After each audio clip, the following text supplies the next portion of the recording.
related to the permission structure. It's not just silence, and I'm confused about this. I'm going to get to this in a second, is that Israel seems to be on trial, which I don't understand, that Israel, people are saying ceasefire, and of course, none of us want violence, but there was a ceasefire on October 6th. And since that time, we know what happened on October 7th, beheading, raping, every inhumane thing that you can do, ripping babies out of mothers' wombs. And since then, it's 8.5 hours of sustained violence against the civilian population. And by a group whose only mission is not real estate, and it's not protecting Palestinian people. They put their own people in harm's way. They use them as shields. They've stolen billions of dollars of aid from the humanitarian aid from them. Their only mission is to eliminate Israel, eliminate all Jews.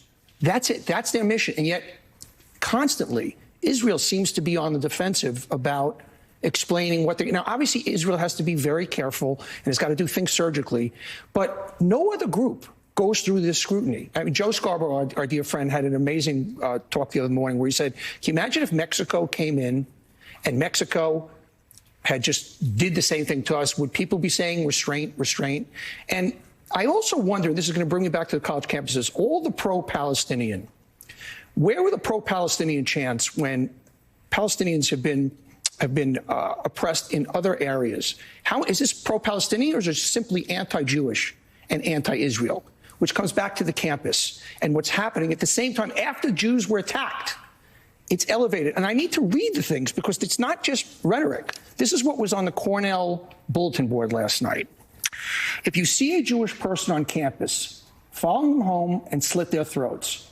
Rats need to be eliminated from Cornell. Another one.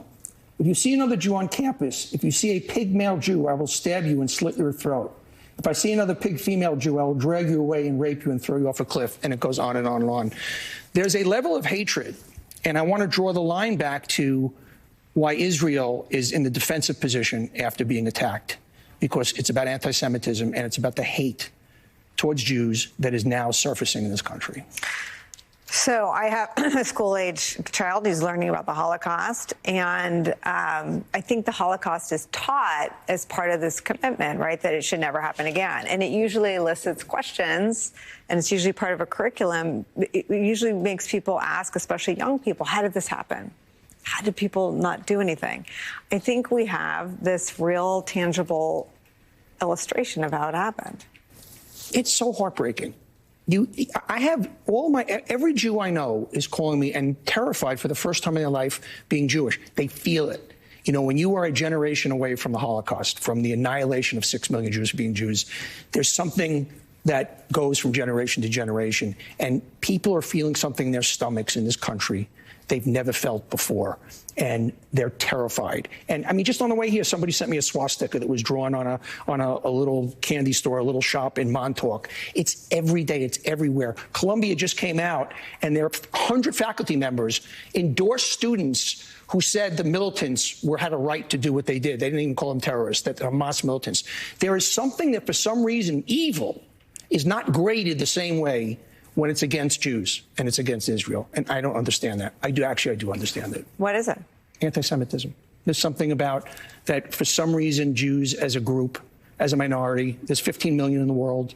There would have been 250 million without the Holocaust. For some reason, since the beginning of time, and I'm actually getting upset, it's somehow okay to go after these people in a way that no other people. I'm not a history student. I just know the history. We talk a lot about silence as complicity in our politics and the weakness and cowardice of Republicans to call out someone who isn't just far to the right, but lurching toward autocratic tools and toolkits. In some ways, the silence here is more shocking to the system. It's not just silence. It's support. It's the marching for Hamas. Marching for terrorists. And it's just endorsed. And university presidents have a hard time coming out and saying, that's wrong. There are two truths at once. You can have empathy for the Palestinian people's plight and also unequivocally say murdering and slaughtering and beheading and burning babies. Beheading. This is not humanity. And yet there is this dance, this thing and whereas I don't understand why absolute evil Well, let me just pull back. I mean, I think everyone's struggling with it, right? Because I think there is a feeling that I showed the pictures of the baby because they influenced U.S. policy, U.S. foreign policy. Tony Blinken saw them on his trip. The Israeli government released the photos. I will never unsee the photos. I've had nightmares about the photos since I saw them. There's a couple levels of this. There's a horror of that, and there's also what you're talking about. There's such an anti-Israeli bias because their domestic politics under Netanyahu. Netanyahu needs to go, by the way. Correct, and I think U.S. foreign policy experts think that he may not, be there. He may not be, but there is this real bias against the plight of Israel, even in the wake of 1,400 primarily civilians being slaughtered over an 8.5-hour period, mutilated, slaughtered, raped in front of their children and husbands and wives. And what has Israel since then been on the defensive, explaining every move they make? And obviously, like any human, we want to do everything we can to protect every life. Of course. But they're in a war. And innocent civilians are going to be hurt, just like innocent Germans were hurt. But you still had to take out the Nazis. You had to take out ISIS. And Hamas has to be taken out, and there's no other answer. You can't live next door to people whose entire mission is to annihilate you and destroy you. And people in this country are cheering. And the media is just kind of tippy-toeing around it. People are scared. People are scared of being canceled. People are scared. You can cancel me, all right? I got nothing to be canceled about. I'm just saying, there is a climate where I haven't touched the college campus story. It's been going on for 3 weeks. There is a chill. I'll just say it. There's a chill. Why is that? Because people feel the hatred and they see it. And the chill is, why are people not talking about it? That's a question for scholars over time. No, and it's not, the answer is people. I'll tell you the answer is that the Jews are treated different than other groups, that there's a dislike, that there is somehow that Jews being hurt or being slaughtered is different than other people being hurt, that somehow they have it coming to them. Yeah, I said it. That's what this is about. It's sick and it's sad, and I feel like I'm sorry that I pressed you. I'm sorry. No, I'm glad you did. I feel like until it's all out there, we can't all. And I don't know why. I don't know why the New York Times and CNN, who are so quick to blame Israel, and you know what their source was? Hamas. They're getting their information from Hamas, and I don't know why the media just can't lay things out evenly. Nobody's asking you to side with either side. Just report it fairly, report honestly, and report one group that is pure evil, and the other group, like us, Israel, is a civilized. They're very imperfect, just like we are, but they're a civilized, human value-driven democracy. Every mother of a hostage that I interviewed said, "I'm not political.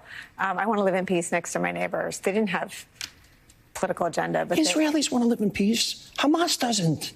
Hamas is not fighting for peace. They're fighting for death. They don't want peace for their own people. This is just so black and white stuff. There's no gray areas here. And the media is like,